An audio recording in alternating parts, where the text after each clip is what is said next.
Voici comment les choses se passèrent. Je me levai de bonne heure sans éveiller Philomena qui dormait encore. Je pris mon sac d'outils, sortis sur la pointe des pieds et me rendis à Monte Mario où je devais aller réparer un chauffe-bain qui avait une fuite. Combien de temps la réparation dura-t-elle? 2 heures peut-être, parce qu'il me fallut démonter et remonter le tuyau. Et mon travail fini, je repris l'autobus, puis le tram pour rentrer via des coronaries, où j'ai à la fois mon appartement et mon magasin. Remarquez bien, 2 heures pour réparer, une demi-heure pour aller et une demi-heure pour revenir, 3 heures en tout. 3 heures, qu'est-ce que cela? Peu ou beaucoup, suivant les cas. Moi, j'avais mis 3 heures pour remettre en place un tuyau de plomb, mais il y en avait d'autres qui... Mais prenons les choses par le commencement. Je marchais rapidement en longeant les murs quand, au débouché de la Via dei Coronari, je m'entendis appeler par mon nom. Je me retournai, c'était Fédé, la vieille logeuse qui habite en face de chez nous. Cette pauvre Fédé a des jambes si énormes à cause de la goutte qu'elle a l'air d'un éléphant. Elle me dit, tout oppressée, tu montes, m'aiderais-tu à porter mon cabas? Volontiers, fis-je. Je passai mon sac d'outils sur mon autre épaule et me chargeai de son cabas. Elle marchait à mon côté, traînant ses 2 colonnes de jambes sous la houppelande. Au bout d'un moment, et Philomène, où est-elle? Chez elle, naturellement. Où pourrait-elle être? Bien sûr, chez elle, fit-elle sans lever les yeux. Ça se comprend. Je demandai pour dire quelque chose. Pourquoi dites-vous ça se comprend? Eh bien, oui, ça se comprend, mon pauvre garçon.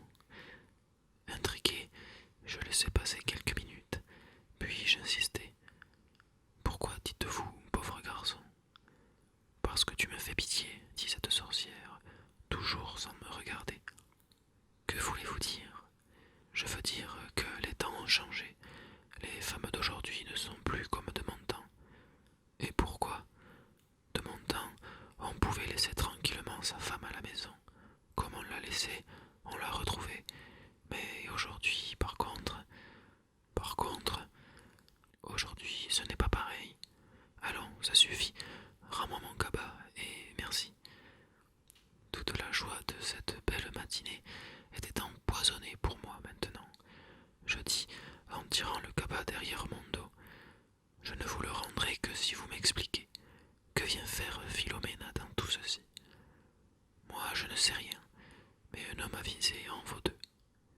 Mais, enfin, m'écriai-je, qu'a fait Philomena? Demande-le à Adalgisa, répondit-elle. Et cette fois, elle m'arracha son cabas et s'éloigna avec une agilité que je ne lui connaissais pas, courant presque avec sa houppelande qui traînait sur ses talons. Je me dis que cela ne valait plus la peine d'aller au magasin et rebrousser chemin pour aller chez Adalgisa. Heureusement, elle habite aussi via dei Coronari. Adalgisa et moi avons été fiancés avant que je fisse la connaissance de Philomène. Elle était restée vieille fille et je la soupçonnais d'être l'auteur de cette histoire sur Philomène. Je grimpai 4 étages et frappai du poing, fort.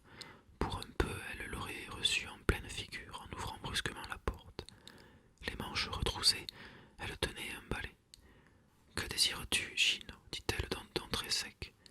Adalgisa est une fille de taille moyenne, plaisante, mais avec la tête un peu trop grosse et un menton prominent qui la fait surnommer Ganache. Mais il ne faut pas le lui dire. Or, comme j'étais indigné, ce fut la première chose que je lui dis. C'est toi, Ganache, qui as raconté partout que pendant que je suis au magasin, Philomène a fait je ne sais quoi chez elle. Elle me regarda d'un air furieux. Tu l'as voulu, ta Philomène, garde-la donc. Je rentrai et la saisissai par le bras, mais je la lâchai aussitôt car je crus voir une lueur d'espoir dans ses yeux. C'est donc bien toi. Je n'ai rien vu. Comme on me l'a dit, je l'ai répété.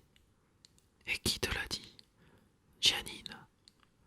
Je me tus et m'apprêtai à sortir, mais elle me retint et ajouta avec un grand regard provoquant. Elle ne m'appelle plus Ganache. Et quoi? N'as-tu pas une ganache répondis-je en me libérant, et je descendis l'escalier comme un fou. Mieux vaut une ganache que des cornes, cria-t-elle appuyée à la rampe. Cette fois je commençais à me sentir troublé. Une trahison de Philomena me paraissait impossible, car depuis 3 ans que nous étions mariés, elle n'avait fait que m'envelopper de tendresse. Mais voyez ce que peut faire la jalousie, à la lumière des propos de Fédé et d'Aldagisa. Ces tendresses mêmes me semblaient suspectes. Allons, il fallait aller interroger Giannine. Elle était caissière dans un bar, toujours dans notre rue. Giannina est une blonde lymphatique avec des cheveux lisses et des yeux bleus faïence, calme, lente, réfléchie. J'allai droit à la caisse et dis à voix basse: Dis-moi, est-ce toi qui as imaginé que, en mon absence, Philomena reçoit des changes chez elle? Elle était occupée avec un client. Ses doigts frappèrent les touches de la machine à compter. Elle détacha une fiche et annonça sans hausser la voix: D'un filtre, puis me demanda posément: Que racontes-tu, Gino? Je répétai ma question. Elle rendit la monnaie au client puis répondit: Je t'en prie, Gino, me crois-tu capable d'inventer une pareille chose sur Philomena, ma meilleure amie? Alors Adalgisa l'a rêvé. Non, corrigea-t-elle, non, elle ne l'a pas rêvé, mais je ne suis pas l'auteur de ce potin, je te le répète. Quelle bonne amie tu fais, ne pus-je m'empêcher de m'écrier. Et j'ai dit également que je n'y croyais pas. Cela, Adalgisa ne te l'a pas dit, bien sûr. Et qui te l'avait raconté à toi-même? Vicentina. Elle est venue tout exprès de la blanchisserie pour m'en faire part. Je sortis sans la saluer et allai aussitôt à la blanchisserie. De la rue, je pouvais voir Vicentina debout devant sa table, pesant de ses 2 bras sur le fer à repasser. Vicentina est une femme minuscule au visage aplati de chat, brune et vive. Je savais qu'elle avait un faible pour moi, et en effet, à peine eut-elle vu le signe que je lui faisais du doigt qu'elle laissa son fer pour venir me trouver. Gino, quel plaisir de te voir. Est-il vrai, sorcière, que tu racontes partout que Philomena profite de mon absence pour recevoir des hommes? Et elle, un peu déçue, se balançant sur ses hanches, les mains dans les poches de son tablier: Ça t'ennuie? Réponds, insistai-je, est-ce toi qui as inventé cette infamie? Quel jaloux tu fais, dit-elle en haussant les épaules. Et alors, une femme ne peut-elle plus maintenant échanger 4 mots avec un ami? C'est toi, c'est donc toi. Écoute, tu me fais pitié, dit soudain cette vipère. Après tout, que m'importe ta femme? Je n'ai rien inventé. C'est ta nièce qui me l'a appris. Elle connaît même son nom à lui. Comment s'appelle-t-il? Fais-le lui dire. J'étais désormais certain que Philomena me trompait. On savait même le nom.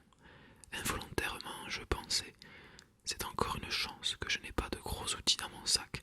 Je serais dans le cas de perdre la tête et de la tuer. Je ne parvenais pas à me représenter Philomena, ma femme, avec un autre. J'entrai dans le bureau de tabac où Agnès vendait des cigarettes pour le compte de son père. Je jetai la monnaie sur le comptoir en disant: 2 paquets de National. Agnès a 17 ans. Ses cheveux crépus se tiennent tout droit sur sa tête. Son visage est comme gonflé, enfariné de poudre de riz rose pâle, avec 2 yeux noirs comme des baies de laurier. Je la connaissais comme tout le monde la connaît dans la rue dei Coronari. Et comme tout le monde, je la savais aussi intéressée, capable de vendre son âme pour de l'argent. Tandis qu'elle me tendait les cigarettes, je penchai et lui demandai: Dis-moi, comment il s'appelle? Qui? Dit-elle ahurie. L'ami de ma femme. Elle me regarda atterrée.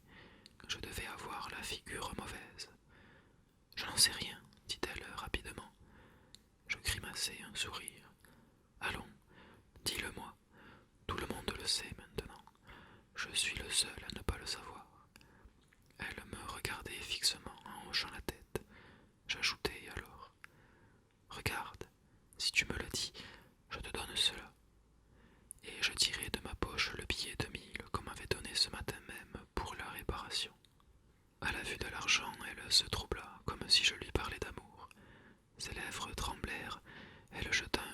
circulaire et dit tout bas: Mario, comment l'as-tu su? Par la concierge. C'était donc vrai. Dans le jeu du froid et du chaud, je brûlais déjà. Je courus chez moi à quelques pas de là. Mon esprit répétait: Mario, Mario. Et à ce nom, tous les Mario que je connaissais défilaient devant mes yeux. Mario le laitier, Mario l'ébéniste, Mario le marchand de primeurs, Mario qui avait été soldat et était maintenant chômeur, Mario le fils du charcutier, Mario, Mario, Mario. Il y en a peut-être 1 000 000 à Rome, et via dei Coronari, ils sont bien une centaine. Arrivé à la porte cochère de ma maison, j'allai directement à la loge de la concierge. Vieille et moustachue comme Fédé, elle était assise, les jambes écartées, un brasero entre ses pieds et un morceau de chicorée à éplucher sur ses genoux. Dites donc, demandai-je en m'approchant, est-ce vous qui avez inventé qu'en mon absence, Philomena reçoit un certain Mario? Elle répondit aussitôt sur un ton irrité, mais il n'y a rien à inventer, c'est votre pauvre femme qui me l'a dit. Philomena? Dame, elle me l'a dit, j'attends un jeune homme comme ci et comme ça qui s'appelle Mario. Si Gino est à la maison, dites-lui de ne pas monter, mais si Gino n'y est pas, qu'il monte. Il est là-haut maintenant. Là-haut? Et comment? Il y a bien 1 heure qu'il est monté. Donc non seulement Mario existait, mais il était en ce moment avec Philomène, et depuis 1 heure. Je me précipitai dans l'escalier, grimpai dans l'escalier, grimpai les 3 étages en courant et frappai. Philomena en personne vint m'ouvrir, et je remarquai immédiatement qu'elle, toujours calme et sereine, semblait épouvantée. Bravo, dis-je, quand je n'y suis pas, tu reçois Mario. Mais comment? Je sais tout, criai-je. J'allais entrer, elle me barra le passage. N'insiste pas, que t'importe, reviens plus tard. Cette fois, la colère m'aveugla. Je la giflai en criant: Ah, c'est ainsi! Et la poussant de côté, je me ruai dans la cuisine. Au diable les potins de femmes, et au diable les femmes. Oui, Mario était bien là, assis devant la table et en train de boire un café au lait. Mais ce n'était ni Mario l'ébéniste, ni Mario le marchand de primeurs, ni Mario le fils du charcutier, ni enfin tous ces Mario auxquels j'avais pensé. C'était Mario, le frère de Philomène, qui arrivait de prison où il venait de purger une peine de 2 ans pour vol avec effraction. Moi, sachant qu'un jour il serait libéré, j'avais dit à ma femme: Je te préviens, chez moi je n'en veux pas. Je ne veux même pas entendre parler de lui. Mais elle, la pauvre petite, qui aimait son frère, tout voleur qu'il fût, avait voulu le revoir tout de même, en mon absence. Mario, en me voyant entrer hors de moi, s'était levé. Je dis haletant: Bonjour, Mario. Je m'en vais, dit-il humblement. N'aie pas peur, je m'en vais. Après tout, j'ai pas la peste. J'entendis sangloter Philomène dans le corridor, et maintenant j'avais honte de moi. Je dis, confus: Non, reste. Pour aujourd'hui, tu peux rester et déjeuner avec nous. N'est-ce pas, Philomène? Ajoutai-je en m'adressant à ma femme, qui s'était approchée sur le seuil en s'essuyant les yeux. N'est-ce pas qu'il peut rester pour le déjeuner? Bref, j'arrangeai les choses au mieux, puis j'allai dans ma chambre, appeler Philomène et l'embrasser. La paix était faite, restait le fait des potins. J'hésitai un moment, puis je dis à Mario: Viens, Mario, descendons au magasin. Il est possible que le patron puisse te donner quelque chose à faire. Il me suivit et dans l'escalier j'ajoutai: Personne ne te connaît ici. Alors, toi, ces dernières années, tu travaillais à Milan, tu as compris? Compris. En passant devant la loge de la concierge, je pris Mario par le bras et le présentai. Voilà Mario,